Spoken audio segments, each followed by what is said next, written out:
என்னடா மாசான சாங் போட்டு மம்பட்டியோட போய் கொண்டிருக்கேன்னு பார்க்குறீங்க. அது ஒன்றும் இல்லை. எங்களோட அத்தை வந்து காணிக்க பெனங்கிழங்கு பாத்தி போட்டிருந்தவா அரைவாசி வேலைக்கு எடுத்துட்டா. அப்போ அரைவாசி இருந்துச்சு. இப்போ எந்த அது விட்டால் முளை வந்துடுமென்றதால அது தமிழுங்க போய் கொண்டிருக்கலாம். இதான் வந்து பெனங்கிழங்கு பாத்தி.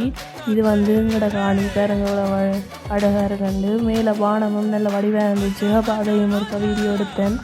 அப்படியே சரி என்று பெனங்கிழங்கு வெட்டுவோம்ட்டு போனேன்.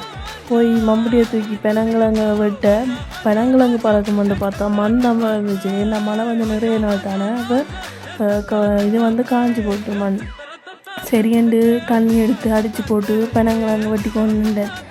எனக்கு பெனங்கிழங்கு வெட்டி பழக்கம் இல்லைதானே. எங்களோட அத்தை வண்டி வெட்டி கொண்டுண்டா. எங்களுக்கு தேவையான அளவு பெனங்கிழங்கு நாங்கள் வெட்டி எடுத்துட்டோம்.